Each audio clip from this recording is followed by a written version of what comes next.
Hello friends, let's start our next topic. Where are most of the people employed? आपके book में graph 2 दिया गया है. Graph 2 present कर रहा है share of 3 sectors in GDP कि आखिर अलग अलग सेक्टर्स जो हैं वो कितना परसेंटेज अपना टोटल जीडीपी में प्रेजेंट करते हैं. ये 2 एरा का ग्राफ है, 1971 से 72 एंड 2011 टू 12. ओके, लगातार ये जो ग्राफ है बेसिकली ये आपको बता रहा है कि डिफरेंट सेक्टर्स का जो रोल है वो इंडिया में कंटिन्यूसली चेंज हो रहा है. एक बहुत ही महत्वपूर्ण फैक्ट जो है इसमें हम ये भी देख सकते हैं कि जब इन तीनों सेक्टर्स का जीडीपी में शेयर चेंज हो रहा है, ये इसी के साथ साथ में हम लोग प्लेस ऑफ एम्प्लॉयमेंट में भी चेंज देख रहे हैं. हालांकि स्टिल प्राइमरी सेक्टर जो है कंटिन्यू है लार्जेस्ट एम्प्लॉयर्स के साथ में. लेकिन यहाँ पर एक प्रश्न ये आता है कि जब इतने ज़्यादा लोग, near about 55% of the population is indulged in primary sector, तो फिर उसका जीडीपी में जो कंट्रीब्यूशन है वो इतना कम क्यों है? It is because not enough job were created in the secondary sector and tertiary sector. No, not at all. भाई आज आप ये देखो, प्राइमरी सेक्टर में लोगों के पार्टिसिपेशन का ज़्यादा से ज़्यादा होना और प्रोडक्शन का कम होने के पीछे जो सबसे बड़ी प्रॉब्लम है वो है अंडर एम्प्लॉयमेंट की. इसका मतलब है कि एग्रीकल्चर सेक्टर में more than needed people are working there.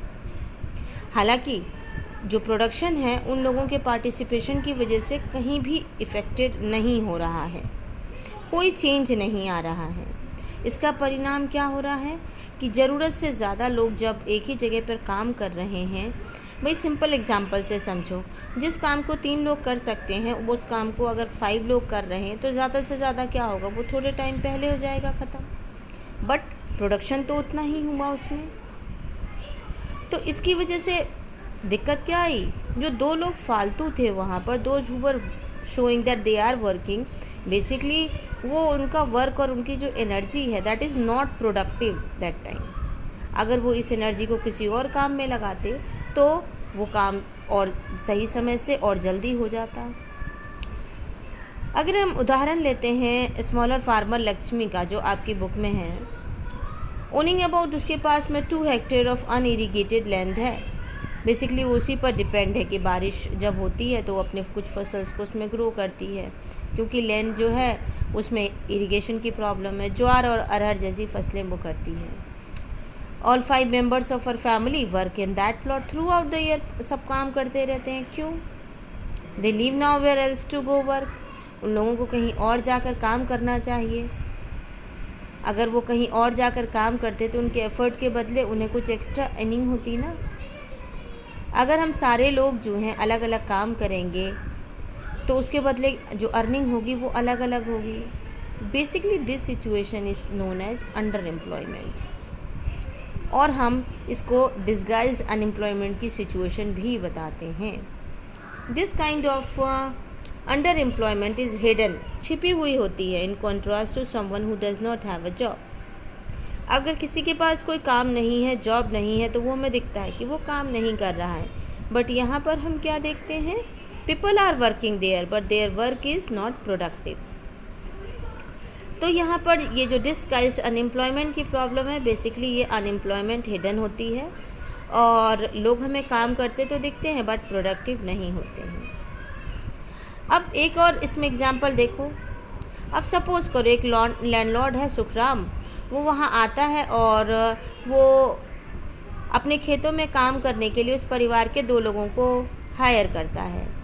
अब लक्ष्मी की फैमिली को क्या होगा, भाई बाकी के जो मेंबर्स हैं उनके जो 3 मेंबर्स हैं वो बहुत इजीली क्या कर सकते हैं, खेती का काम कर सकते हैं. और उसके 2 members if they are going there and they are getting some extra income, तो ये उनकी फैमिली को इकोनॉमिकली और स्ट्रॉन्ग करता है. Since you do not need 5 people to look after that plot, there are lakhs of farmers like Lakshmi in India जो इसी वजह से कभी भी इकोनॉमिकली ग्रो नहीं कर पाते हैं। बेसिकली वो सब पुअर इलिटरेट होते हैं, तो वो they are always indulge in that kind of work. इसके अलावा वो और ज़्यादा चीज़ों को, एस्पेक्ट्स को ध्यान नहीं देते हैं। तो ये अंडर एम्प्लॉयमेंट की प्रॉब्लम केवल इसी सेक्टर में नहीं है, अदर्स में भी है। आप और भी एक एग्जांपल देख सकते हैं। There are thousands of casual workers in the service sector in urban areas, जो डेली अपने काम की तलाश में रहते हैं, जैसे पेंटर हैं, प्लम्बर हैं, रिपेयर पर्सन और दूसरे काम करने वाले लोग। Many of them don't find work every day, इनको डेली पूरा काम नहीं मिलता है। Similarly we see other people of the service sector on the street pushing a cart और सेलिंग समथिंग वेयर। वो पूरा दिन मेहनत करने के बाद में भी बहुत मीगरी अर्निंग करते हैं। तो हाउ इज़ इट पॉसिबल कि वो अपनी लाइफ स्टाइल को और अपनी इकोनॉमिक कंडीशन को इम्प्रूव कर सके? ये थोड़ी सी जो अर्निंग होती है, और वो भी इर्रेगुलर अर्निंग, ये उनके इकोनॉमिक कंडीशन को अपलिफ्ट करने में बिल्कुल भी रोल प्ले नहीं करती।